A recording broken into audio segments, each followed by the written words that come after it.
బ్యాంకుల్లో డబ్బులు దాచుకోవడం చాలా సేఫ్. అది కూడా ప్రభుత్వ బ్యాంకుల్లో దాచుకోవడం ఇంకా సేఫ్. మనకు ఇన్వెస్ట్‌మెంట్ కోసం ఎన్ని మార్గాలున్నా కానీ బ్యాంకుల్లో ఇన్వెస్ట్ చేయడం చాలా మంచిది. కొన్ని బ్యాంక్స్ స్పెషల్ స్కీమ్స్ తీసుకొస్తూ ఉంటాయి. అందులో అధిక వడ్డీ రేట్లను ఆఫర్ చేస్తూ ఉంటాయి. ఈ క్రమంలో ప్రభుత్వ బ్యాంక్ అయిన ఇండియన్ బ్యాంక్ 2 ప్రత్యేక టెన్యూర్ ఎఫ్‌డి స్కీమ్స్‌ని అందిస్తోంది.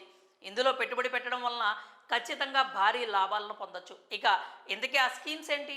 వాటి వల్ల కలిగే లాభాలేంటి? వడ్డీ ఎంత వస్తుంది?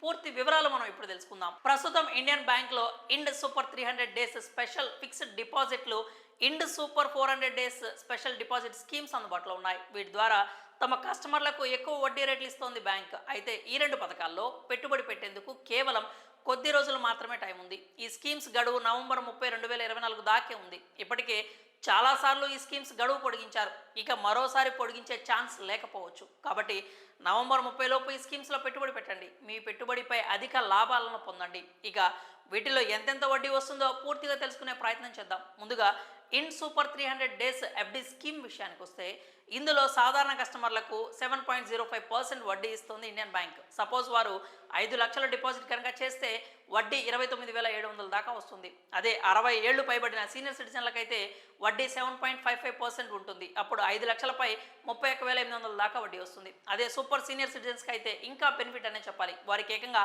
7.8% వడ్డీ ఇస్తుంది ఇండియన్ బ్యాంక్. ఇక ఈ లెక్కన 5 లక్షల డిపాజిట్పై 32,850 రూపాయల వరకు వడ్డీ ఇస్తుంది. ఇక ఇండ్ సూపర్ 400 డేస్ ఎఫ్‌డి స్కీమ్ విషయానికి వస్తే ఇండియన్ బ్యాంక్ ఇందులో సాధారణ కస్టమర్లకు 7.25% వడ్డీని ఇస్తోంది. దీని ప్రకారం 5 లక్షల డిపాజిట్ చేస్తే 39,700 వడ్డీ వస్తుంది. ఇక సీనియర్ సిటిజన్లకైతే 7.8% వడ్డీ ఇస్తుంది. దీంతో 5 లక్షలపై 42,700 వడ్డీ లభిస్తుంది. ఇక 80 ఏళ్ల వయసు దాటిన సూపర్ సీనియర్ సిటిజన్లకైతే ఏకంగా 8% వడ్డీ ఇస్తోంది. వారు సపోజ్ ఈ స్కీమ్లో 5 లక్షలు డిపాజిట్ చేస్తే వడ్డీ కింద 43,800 దాకా వస్తుంది. సో టోటల్ 5,43,800 దాకా డబ్బులు వస్తాయి. ఇది సంగతి. ఇక ఇండియన్ బ్యాంక్ తీసుకొచ్చిన ఈ 2 స్కీమ్స్ గురించి మీరేమనుకుంటున్నారో మీ అభిప్రాయాన్ని కామెంట్స్ రూపంలో తెలియజేయండి.